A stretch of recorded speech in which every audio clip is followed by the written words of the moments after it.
राधे राधे दोस्तों। मेरा नाम है अंजलि। आज हम जानेंगे इंडियन पॉलिटी के एक बहुत ही इंपॉर्टेंट टॉपिक ऑब्जेक्टिव रेजोल्यूशन के बारे में। एकदम सिंपल और एग्जाम ओरिएंटेड वे में। एक ऐसा डॉक्यूमेंट था जिसने भारत का फ्यूचर तय कर दिया, लेकिन उस समय कॉन्स्टिट्यूशन भी नहीं बना था और प्रीएम्बल भी नहीं था। और फिर किसने डिसाइड किया? इंडिया डेमोक्रेटिक होगा, जस्टिस देगा और इक्वालिटी को अपनाएगा। आइए जानते हैं ऑब्जेक्टिव रेजोल्यूशन के बारे में। सबसे पहले है इंट्रोडक्शन। सबसे पहले समझते हैं कि ऑब्जेक्टिव रेजोल्यूशन आखिर था क्या। ऑब्जेक्टिव रेजोल्यूशन को पंडित जवाहरलाल नेहरू ने 13 दिसंबर 1946 में इंट्रोड्यूस किया। इसके बाद 22 जनवरी 1947 को कॉन्स्टिट्यूंट असेंबली ने अडॉप्ट कर लिया। इसमें उन आइडियल्स, वैल्यूज और ऑब्जेक्टिव्स को बनाया गया था जिन पर फ्यूचर इंडियन कॉन्स्टिट्यूशन को तैयार किया जाना था। इसी वजह से ऑब्जेक्टिव रेजोल्यूशन को इंडियन कॉन्स्टिट्यूशन की फिलॉसफी और विजन का प्रतिनिधि माना जाता है। और सबसे इम्पोर्टेंट बात, बाद में इसी ऑब्जेक्टिव रेजोल्यूशन ने हमारे प्रीएम्बल की फाउंडेशन का काम किया। एग्जाम के लिए एक लाइन याद रखिए, objective resolution is the philosophical foundation of Indian constitution and the basis of the preamble. अब इस इंट्रोडक्शन को याद करने के लिए एक मेमोरी ट्रिक लाई हूँ मैं आपके लिए। ट्रिक से याद कर लेते हैं। एग्जाम हॉल में पूरा पैराग्राफ तो याद नहीं रहेगा, लेकिन ये ट्रिक जरूर याद रहेगी। अब याद रखिए, NMAPP, N मतलब नेहरू, M मतलब मूव्ड 13 दिसंबर 1946, A मतलब अडॉप्टेड 22 जनवरी 1947, P मतलब फिलोसफी, आइडियल्स, ऑब्जेक्टिव्स, और दूसरा P प्रीएम्बल फाउंडेशन।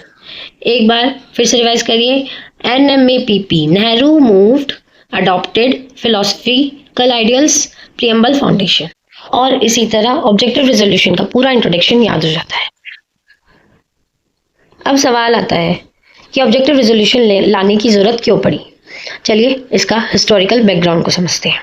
9 दिसंबर 1946 को कॉन्स्टिट्यूंट असेंबली ने पहली मीटिंग हुई। उस समय भारत आज़ादी के बहुत करीब था, लेकिन एक बड़ा सवाल था, आज़ाद भारत कैसे होगा, उसकी सरकार किस प्रिंसिपल पर चलेगी, लोगों को कौन से अधिकार मिलेंगे और देश का फ्यूचर विजन क्या होगा। अब इन सब सवालों का जवाब देने के लिए एक क्लियर विजन की जरूरत थी। इसी जरूरत को पूरा करने के लिए ऑब्जेक्टिव रेजोल्यूशन को इंट्रोड्यूस किया गया, यानी कॉन्स्टिट्यूशन लिखने से पहले भारत के गोल्स और डायरेक्शन को तय कर किया गया। अब इसके लिए भी एक सिंपल मेमोरी ट्रिक में आपके लिए आई हूँ, याद करते हैं। FIVSR, F मतलब फर्स्ट मीटिंग, I मतलब इंडिपेंडेंस, V मतलब विजन, S मतलब स्टेट, R मतलब रेजोल्यूशन। बस अगर आपको FIVSR याद है तो पूरा हिस्टोरिकल बैकग्राउंड आप याद है। चलिए एक बार रिपीट करते हैं। FIVSR, F first meeting, independence, vision, state. अब जब ऑब्जेक्टिव रेजोल्यूशन इंट्रोड्यूस हो गया तो सवाल आता है कि इसमें आखिर ऐसे कौन से प्रिंसिपल्स थे जिन्होंने भारत के फ्यूचर को शेप दिया। चलिए देखते हैं इसके मेन फीचर्स के बारे में। Main features of objective resolution. सबसे पहला फीचर्स था सॉवरेन इंडिया, यानी भारत किसी भी बाहरी शक्ति के कंट्रोल में नहीं होगा और अपने फैसले खुद लेगा। दूसरा फीचर है डेमोक्रेटिक पॉलिटी, यानी देश में लोकतांत्रिक सरकार होगी और असली शक्ति लोगों के पास होगी। तीसरा फीचर है फेडरल स्ट्रक्चर, यानी भारत एक यूनियन होगा जिसमें सेंटर और स्टेट दोनों की अपनी अपनी पावर्स होंगी। फोर्थ फीचर है जस्टिस, लिबर्टी एंड इक्वालिटी, हर नागरिक को न्याय, समानता और स्वतंत्रता मिलेगी। फिफ्थ फीचर था फंडामेंटल राइट, लोगों के बेसिक राइट्स और फ्रीडम की सुरक्षा दी जाएगी। सिक्स फीचर है प्रोटेक्शन ऑफ मिनॉरिटीज और बैकवर्ड क्लासेस और ट्राइबल कम्युनिटीज के हितों की रक्षा की जाएगी। सेवेंथ फीचर है इंटरनेशनल पीस, भारत दुनिया में शांति और सहयोग को बढ़ावा देगा। अब एग्जाम के लिए एक सिंपल ट्रिक में से याद कर ले, जैसे SDF JFMP, SDF JFMP। अगर ये सीक्वेंस याद हो गया तो पूरे फीचर्स वाली स्लाइड याद। जैसे S मतलब सॉवरेन, D मतलब डेमोक्रेटिक पॉलिटी, F मतलब फेडरल स्ट्रक्चर, J मतलब justice, liberty and equality, F मतलब fundamental rights, M for minorities, P for peace. SDF JFMP, sovereign, democratic, federal, justice, fundamental, minorities, peace. अब सवाल आता है इन features important क्यों थे, इन्हें कॉन्स्टिट्यूशन बनाने में क्या रोल निभाया। चलिए देखते हैं ऑब्जेक्टिव रेजोल्यूशन के सिग्निफिकेंस, मतलब इनकी क्या इंपॉर्टेंस थी। फर्स्ट इज कॉन्स्टिट्यूशनल ब्लूप्रिंट, यानी कॉन्स्टिट्यूशन बनाने के लिए ये एक फ्रेमवर्क की तरह काम करता था। Second is foundation of preamble. हमारे प्रियम्बल के कई आइडियल्स इसी ऑब्जेक्टिव रेजोल्यूशन से लिए गए हैं।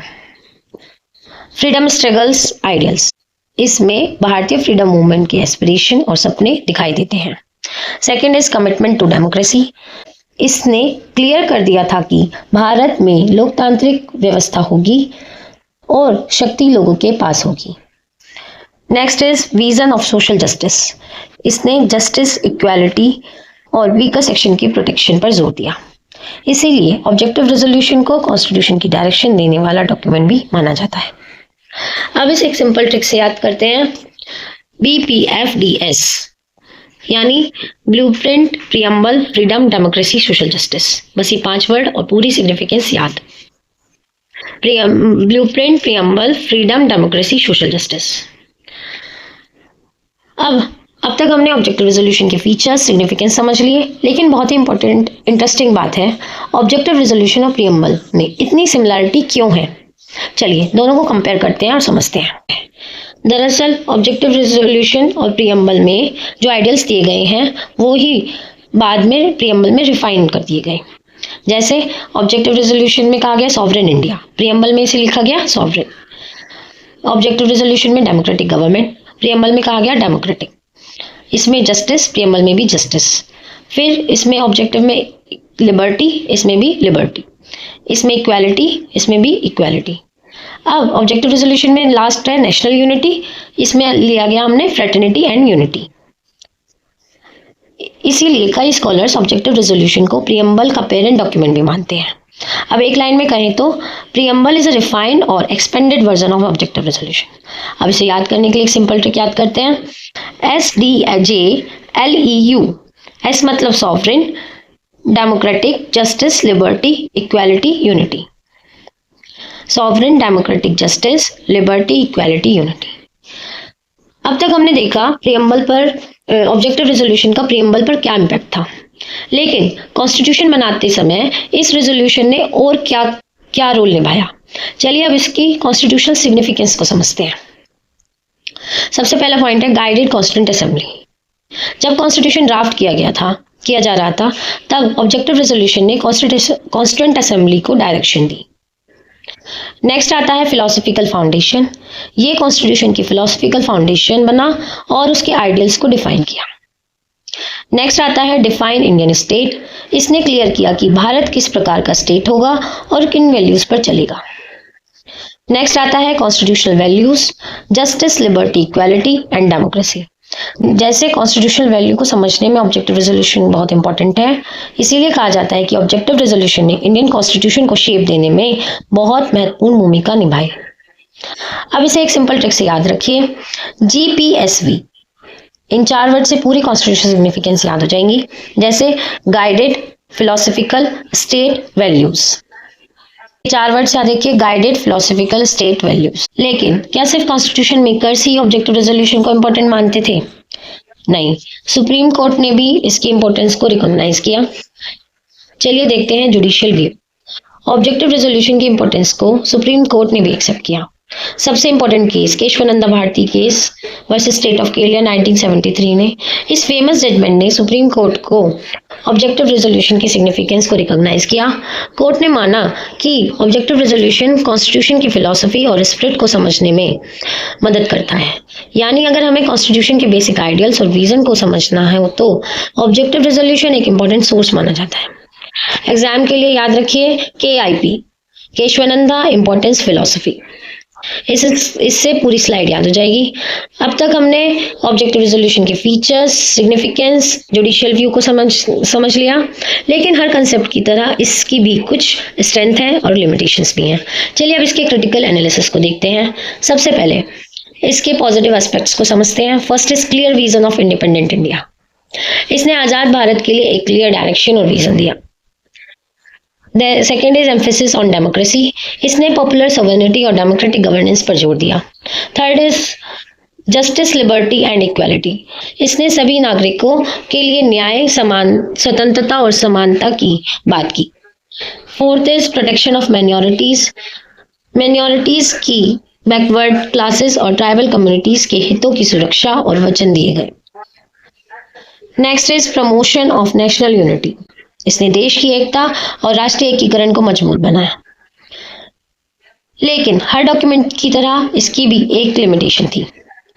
ऑब्जेक्टिव रेजोल्यूशन ने ब्रॉड प्रिंसिपल्स तो बता दिए, लेकिन उन प्रिंसिपल्स को प्रैक्टिकली इंप्लीमेंट कैसे किया जाए। ऑब्जेक्टिव रेजोल्यूशन ने ब्रॉड प्रिंसिपल्स तो बता दिए, लेकिन उन प्रिंसिपल्स को प्रैक्टिकली इंप्लीमेंट कैसे किया जाएगा, इसकी डिटेल मैकेनिज्म नहीं दी गई थी। यानी विजन क्लियर था, लेकिन इम्प्लीमेंटेशन का पूरा रोड मैप नहीं था। अब इसके पॉजिटिव एस्पेक्ट्स के लिए ट्रिक याद करिए। CDJMU। CDJMU। C मतलब clear vision, D democracy, J justice, M for minority, U for unit. Next आता है लिमिटेशंस के लिए BN याद है तो ब्रॉड मैकेनिज्म यानी ब्रॉड प्रिंसिपल्स थे, लेकिन डिटेल मैकेनिज्म नहीं था। तो ओवरऑल देखा जाए तो ऑब्जेक्टिव रेजोल्यूशन ने भारत को विजन दिया, कॉन्स्टिट्यूशन की डायरेक्शन तय की। अब चलिए देखते हैं इसके फाइनल कंक्लूजन को। ऑब्जेक्टिव रेजोल्यूशन इंडिया की कॉन्स्टिट्यूशनल एस्पिरेशन की पहली फॉर्मल डिक्लेरेशन थी। इसने कॉन्स्टिट्यूशन की फिलोसफिकल फाउंडेशन रखी। बाद में इसी रेजोल्यूशन के आइडियल्स को प्रीएम्बल में शामिल किया गया। इसने democracy, justice, liberty, equality and national unity जैसे कॉन्स्टिट्यूशनल वैल्यूज को डायरेक्शन दी। इसीलिए ऑब्जेक्टिव रेजोल्यूशन को इंडियन कॉन्स्टिट्यूशन की सबसे इंपॉर्टेंट फाउंडेशनल डॉक्यूमेंट में से एक माना जाता है। अब कंक्लूजन को याद करने के लिए सिंपल ट्रिक याद रखिए। FPPIU। F मतलब first formal declaration, P philosophical foundation, preamble basis, ideals of constitution, unity. अब ऑनलाइन कंक्लूजन मतलब objective resolution laid the philosophical foundation of the constitution and become the basis of preamble, reflecting the core ideals of independent India। अब हम mains exam के लिए एक बहुत ही important answer writing line देखते हैं। एक ऐसी आंसर राइटिंग लाइन जो ऑर्डिनरी से इंप्रेसिव बना देती है आंसर को। ध्यान से सुनिए। Objective resolution acted as a philosophical blueprint of Indian constitution and transform the ideals of freedom struggle in constitutional values. इस लाइन में से 3 कीवर्ड्स बहुत इंपॉर्टेंट हैं, जैसे first is blueprint, preamble blueprint, freedom ideals, constitutional values. इसे 3 words में याद हो जाएगा। Philosophical blueprint, freedom struggles, ideals, constitutional value. ये 3 वर्ड्स एग्जामिनर्स को बताते हैं कि आपको टॉपिक की कोर अंडरस्टैंडिंग है। आप इस लाइन को इंट्रो में, कंक्लूजन में, आंसर के बॉडी पार्ट में यूज कर सकते हैं। इसकी ट्रिक है PFC, philosophical blueprint, freedom struggle, ideals and constitutional value. अब इस टॉपिक को थोड़ा अलग नजरिए से देखते हैं, कृष्णा टच के माध्यम से समझते हैं। महाभारत में जब अर्जुन कंफ्यूजन में था, तब कृष्णा ने उनकी धर्म का मार्ग दिखाया था। कृष्णा ने सिर्फ युद्ध करने को नहीं कहा था, बल्कि सही डायरेक्शन और विजन दिया था। और इसी तरह ऑब्जेक्टिव रेजोल्यूशन ने भी आजाद भारत को एक डायरेक्शन और विजन दिया। जैसा कृष्णा ने धर्म को न्याय, जस्टिस, कर्तव्य, फ्रीडम से लिबर्टी, धर्म, न्याय, कर्तव्य का मार्ग दिखाया, वैसे ही ऑब्जेक्टिव रेजोल्यूशन ने भारत को democracy, justice, liberty, equality, unity का मार्ग दिखाया। इसलिए हम कह सकते हैं Krishna gives direction, resolution gives vision. और यही इस टॉपिक का सबसे सुंदर संदेश है। अब इसका पूरे टॉपिक को रिवीजन कर लेते हैं। 13 दिसंबर 1946 में इंट्रोड्यूस हुआ, 22 जनवरी 1947 में अडॉप्ट हुआ। Jawaharlal Nehru moved by preamble basis of philosophical blueprint nature, popular sovereignty principle, Kesavananda Bharati case 1973 important case, democracy, justice, liberty, equality and unity. Nehru 13 दिसंबर 1946, 22 जनवरी 1947 preamble, philosophical blueprint, Kesavananda Bharati 1973। अब हम मेंस प्रैक्टिस कर लेते हैं। अब मेंस के लिए एक इंपॉर्टेंट क्वेश्चन देखते हैं। Objective resolution acted as a philosophical blueprint of Indian constitution. Examine करो 150 वर्ड्स में। ये क्वेश्चन यूपीएससी और पीसीएस दोनों के लिए इंपॉर्टेंट है। एग्जाम में आए तो 5 पार्ट्स में आप डिवाइड कर लीजिएगा। सबसे पहले इंट्रोडक्शन। यहाँ लिखिए, ऑब्जेक्टिव रेजोल्यूशन को जवाहरलाल नेहरू ने 1946 में इंट्रोड्यूस किया था। ये कॉन्स्टिट्यूशन की फिलोसफिकल फाउंडेशन माना जाता है। उसके बाद main features, sovereign India, democracy, federal structure, justice, liberty, equality and fundamental rights को मेंशन करें। फिर आता है सिग्निफिकेंस, बताइए कि ये कॉन्स्टिट्यूशन का ब्लूप्रिंट था और प्रीएम्बल की फाउंडेशन बना। उसके बाद फिलोसफिकल ब्लूप्रिंट को एक्सप्लेन कीजिए, कैसे फ्रीडम स्ट्रगल्स के आइडियल्स कॉन्स्टिट्यूशन वैल्यू में कन्वर्ट हुए। अंत में कंक्लूजन, यहाँ ये पावरफुल लाइन लिख सकते हैं, objective resolution acted as the philosophical blueprint of Indian constitution and transform the ideal of freedom struggle into constitutional value. ये लाइन आंसर को बहुत स्ट्रॉन्ग फिनिश देगी। या क्या क्या जो पॉइंट्स हैं इसमें इंक्लूड होने चाहिए, objective resolution 1946 move by Jawaharlal Nehru, basis of preamble, constitutional philosophy, democracy, justice, liberty, equality and national unity. Conclusion, इसके मेन कीवर्ड्स ये याद कर लीजिएगा, objective resolution, preamble, philosophical blueprint, justice, democracy, liberty, equality and national unity. अब challenge आपके लिए है, video pause कीजिए और 150 वर्ड्स में खुद आंसर लिखने की कोशिश कीजिए। जितना लिखोगे मेंस उतना ही स्ट्रांग हो जाएगा। अब हम देखते हैं आपको टॉपिक कितना याद रहा। अब छोटा सा क्विज करते हैं। First question, objective resolution letter become the basis of which part of the constitution? Fundamental rights, directive principles of state policy, preamble और फंडामेंटल ड्यूटी। बताइए।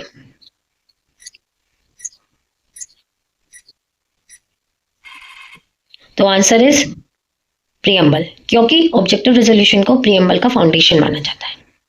अब आता है next question, objective resolution reflect the ideals of British parliament, freedom struggle, government of India act 1935, east India company. बताइए।